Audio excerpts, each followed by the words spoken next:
अगर आप में से किसी को भी मैथ से डर लगता है ना, तो अभी आप उस कैटेगरी में हो जिसमें मैं था आज से लगभग 15 साल पहले। जी हाँ, जब मैं 7th क्लास में था ना, तब मुझे मैथ से बहुत डर लगता था। लेकिन उसके बाद मुझे ये 5 चीजें क्लियर हुई एंड उसके बाद सच बताऊं तो I fell in love with math. जिसके बाद 10th स्टैंडर्ड में अगर किसी सब्जेक्ट में मेरे सबसे ज्यादा मार्क्स आए थे तो वो था मैथ। 11th एंड 12th भी मैंने मैथ सब्जेक्ट से ही कंप्लीट की और उसके बाद 2014 में इंजीनियरिंग। और मेरे मैथ को स्ट्रॉन्ग करने में किसने हेल्प की थी वो मैं वीडियो के लास्ट में बताऊंगा। तो देखो, ये सब मैंने आपको इसलिए बताया ताकि आप भी मेरी तरह अपनी मैथ स्ट्रॉन्ग कर सको। देखो, मैथ में कमजोर हो तभी तो इस वीडियो पर आए हो। आपको मैथ से डर लगता है या क्वेश्चन सोल्व नहीं कर पाते हो, तो आज मैं आपकी इस प्रॉब्लम को जड़ से खत्म करने वाला हूँ, जैसे मैंने किया था। क्योंकि इस वीडियो में मैं आपको 5 ऐसी टेक्निक्स बताने वाला हूँ जिनको हर वो स्टूडेंट फॉलो करता है जो मैथ का बादशाह है। और इस वीडियो को देखने के बाद आप भी बन सकते हो। बस कंडीशन एक ही है कि मैं जो टेक्निक्स आपको बताने वाला हूँ, बस आपको उन्हें फॉलो करना है। देखो, अगर आप मैथ में कमजोर हो तो आपको डरने की जरूरत नहीं है। फ्रांसेस्को सिरिलो, यह इंसान फ्रांस का रहने वाला था जो कि मैथ में बहुत कमजोर था, शायद आपसे भी ज्यादा। और यही इंसान आगे चलकर स्टडी की सबसे बेस्ट टेक्निक पोमोडोरो टेक्निक देता है, साथ में मैथ्स का एक अच्छा एक्सपर्ट भी बनता है। तो इसलिए अगर आप मैथ में वीक हो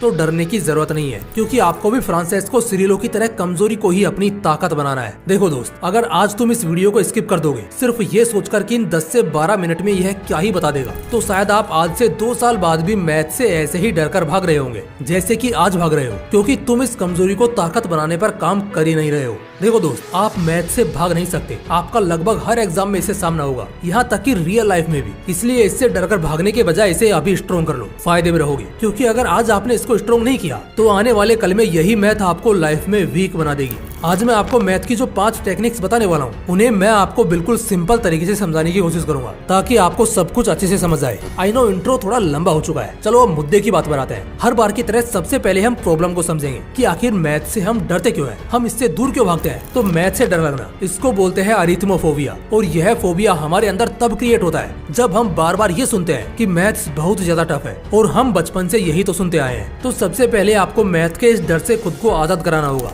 ये समझ लो कि आज से मैथ आपके लिए हलवा है और इसे खाना आपको अच्छे से आता है। यानी कि आपको मैथ को लेकर सिर्फ पॉजिटिव सोचना है। ऐसा करने से आपका ये फोबिया धीरे धीरे खत्म हो जाएगा। अब आपने प्रॉब्लम भी जान ली और इसका सॉल्यूशन भी। चलो अब उन 5 टेक्निक्स के बारे में जानते हैं जिनको फॉलो करके आप मैथ में फोड़ सकते हो, आप मैथ को स्ट्रॉन्ग कर सकते हो। Number 1, clear basic concept. आप मैथ से इसलिए डरते हो क्योंकि आपके बेसिक्स क्लियर नहीं होते हैं। ये फैक्ट है कि अगर आपको मैथ से डर लग रहा है तो इसका सीधा सा एक ही मतलब है कि आपके बेसिक्स क्लियर नहीं है। इसलिए आप थोड़ा थोड़ा चलकर रुक जाते हो, आपसे क्वेश्चंस नहीं बन पाते हैं। तो इसलिए सबसे पहले आपको अपने बेसिक्स क्लियर करने हैं। और कैसे करने हैं, तो इसके लिए आप अब जिस भी क्लास में हो, आपको उससे 1 साल पहले के मैथ की किताब उठानी है और उसमें से प्रैक्टिस करनी है। उसमें से बेसिक कॉन्सेप्ट को अच्छे से समझना है। अगर आप 10th क्लास में हो तो आपको 9th क्लास की बुक से प्रैक्टिस करनी है, क्योंकि उसमें टॉपिक को अच्छे से समझाया होता है और उसमें 10th के कंपैरेटिवली क्वेश्चंस का लेवल भी इजी होता है। लेकिन मुझे लगता है ये थोड़ा टफ है, क्योंकि इसमें आपको कहीं भी मैथ के बेसिक कॉन्सेप्ट नहीं मिलेंगे। बस आप प्रैक्टिस कर सकते हो, इससे ही आपके बेसिक्स धीरे धीरे क्लियर होंगे और इसमें काफी टाइम भी लगेगा। और मुझे लगता है अब आप लोगों के पास ज्यादा टाइम भी नहीं है, तो इसके लिए मैं आपको दूसरा तरीका बताता हूँ जिसमें टाइम भी कम लगेगा और वो इफेक्टिव भी है। तो इसमें सिंपली आपको यूट्यूब पर जाना है और वहाँ पर सर्च करना है बेसिक कॉन्सेप्ट्स ऑफ मैथ, और वहाँ पर आपके सामने कई सारी प्लेलिस्ट आ जाएंगे। तो उनमें से आपको जिस भी टीचर के लेक्चर्स अच्छे से समझ आए, आप उसकी कंप्लीट प्लेलिस्ट देख सकते हो। और आपको ये वीडियोस 15 से 20 दिन तक रेगुलर देखनी है। इन 15 से 20 दिन में आपके सारे बेसिक्स क्लियर हो जाएंगे,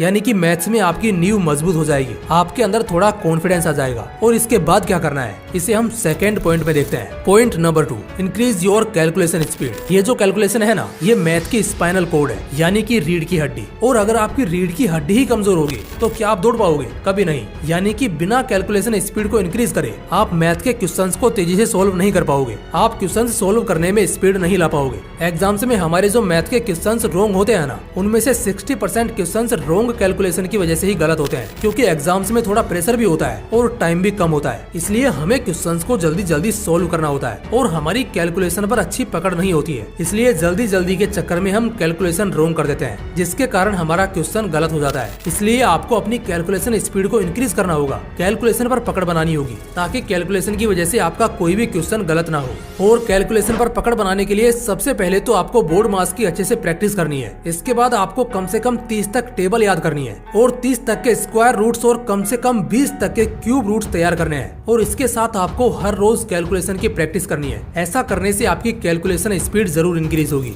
ये सब बात हमारे टीचर ब्लंडर्स भी बोलते हैं, लेकिन आप लोग ध्यान कहाँ देते हो, लेकिन अब की बार देना है। Number 3, learn tricks and save time. Tricks का काम होता है हमारी कैलकुलेशन को इजी बनाना, हमारे टाइम को बचाना, यानी कि आप कुछ ट्रिक्स सीखकर कम टाइम में ज्यादा क्वेश्चन सोल्व कर सकते हो। आप ट्रिक्स का यूज करके कैसे अपने टाइम को बचा सकते हो, चलो इसको मैं आपको प्रैक्टिकल करके बताता हूँ। मैं आपको एक संख्या दूंगा, आपको उसका मल्टीप्लाई करना है और टाइमर ऑन कर लेना है, और फिर आपको ये देखना है कि आपको इसे सोल्व करने में कितना टाइम लगता है। तो क्वेश्चन है 31 मल्टीप्लाई बाय 31। अब आपको इसे बेसिक तरीके से सोल्व करना है। आपके पास 5 सेकेंड है, आपका टाइम स्टार्ट होता है अब।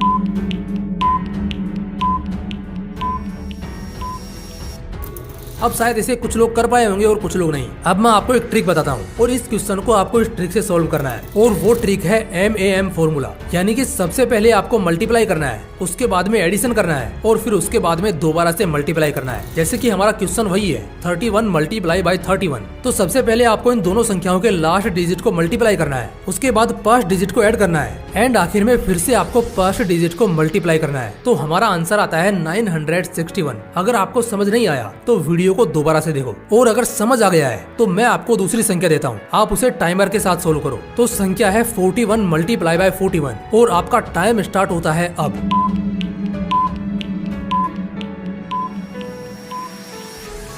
अगर आप इस ट्रिक को सीख गए हो तो आपने इसे 4 से 5 सेकंड में इजीली सोल्व कर लिया होगा। लेकिन हाँ, याद रखना कि ये ट्रिक जो मैंने आपको समझाने के लिए बताई है ना, ये हर जगह पर काम नहीं करती है। ये सिर्फ कुछ पर्टिकुलर संख्याओं पर ही काम करती है। कहीं आप इसे हर जगह पर अप्लाई करने लग जाओ। मैं इस पॉइंट से आपको सिर्फ ये समझाना चाहता हूँ कि कैसे आप ट्रिक्स का यूज करके अपने टाइम को बचा सकते हो। और अगर बात टाइम बचाने की हो ही रही है तो टाइम मैनेजमेंट पर मैंने एक कमाल की ई बुक बना रखी है, जिसमें हर एक पॉइंट को मैंने अच्छे से एक्सप्लेन किया है कि आपको टाइम को कैसे यूज करना है। आपके पास सारे कामों को करने के बाद भी कितना टाइम एक्स्ट्रा बच रहा है। टोटल ना 8 से 9 चैप्टर्स हैं। इन सभी चैप्टर्स पर डिटेल में बात की गई है। अब तक हजारों स्टूडेंट्स ने इस ई बुक को परचेज भी किया है, और किसी ने भी ये कमेंट नहीं किया है कि सर हमें इस ई बुक से कोई वैल्यू नहीं मिली है। अगर आप भी इस ई बुक को परचेज करना चाहते हो तो कर सकते हो। बहुत अफोर्डेबल प्राइस में है, सिर्फ 19 रुपए में। अगर आप एक स्टूडेंट हो तो आप इसे जरूर परचेज करना। ई बुक का परचेजिंग लिंक आपको कमेंट और डिस्क्रिप्शन बॉक्स में मिल जाएगा। और अगर आपको कोई भी प्रॉब्लम आती है ना, तो आप टीम को मेल कर सकते हो, आपको जवाब जरूर मिलेगा। तो चलो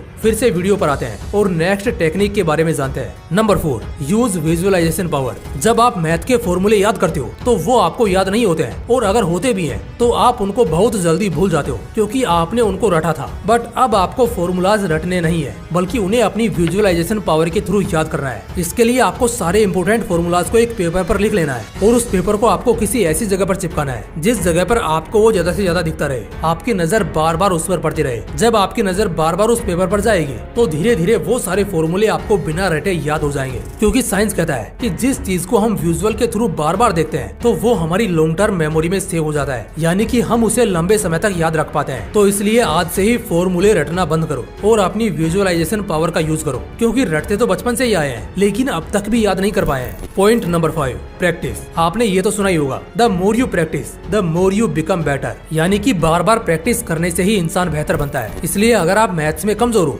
तो घबराने के बजाय प्रैक्टिस पर ध्यान दो। देखो, जितना ज्यादा हम किसी नुकीली चीज को घिसते हैं उसकी धार उतनी ही तेज होती जाती है। ठीक उसी तरह से आप मैथ्स की जितनी ज्यादा प्रैक्टिस करोगे आप मैथ में उतने ही ज्यादा तेज बनते जाओगे। और प्रैक्टिस के दौरान आपको एक बात हमेशा याद रखनी है कि जैसे ही आप किसी चैप्टर को कंप्लीट करते हो और उसकी प्रैक्टिस करने बैठते हो तो शुरू में आपको प्रैक्टिस बिल्कुल आसान एग्जाम्पल्स के साथ करनी है, बिल्कुल इजी क्वेश्चंस के साथ करनी है, ताकि आपका कॉन्फिडेंस बना रहे। आपको ऐसा लगे कि आप धीरे धीरे मैथ में स्ट्रॉन्ग बनते जा रहे हो, आपके मैथ्स पर पकड़ बन रही है। और वहीं पर अगर आप जोश में आकर टफ क्वेश्चन सोल्व करने की कोशिश करोगे और अगर वो आपसे नहीं बन पाए तो आपका कॉन्फिडेंस बिल्कुल गिर जाएगा, और फिर आपसे इजी क्वेश्चंस भी नहीं बन पाएंगे, क्योंकि आपको ऐसा लगेगा कि आप अब भी वहीं पर अटके हुए हो जहां पर आप पहले थे। आपके अंदर मैथ्स में कोई इंप्रूवमेंट नहीं आया है। इसलिए मैथ्स की जितनी हो सके उतनी ज्यादा प्रैक्टिस करो इजी क्वेश्चंस के साथ। मेरा काम था आपको अच्छे से गाइड करना, जो मैंने कर दिया है। अब आपका काम है मैंने जो 5 पॉइंट्स बताए हैं उनको फॉलो करना, उन पर काम करना और अपने मैथ को स्ट्रॉन्ग बनाना, जैसे मैंने अपने मैथ को स्ट्रॉन्ग किया था इन्हीं स्टेप्स को फॉलो करके। और शायद मैं तो आपसे भी ज्यादा डरपोक था मैथ में,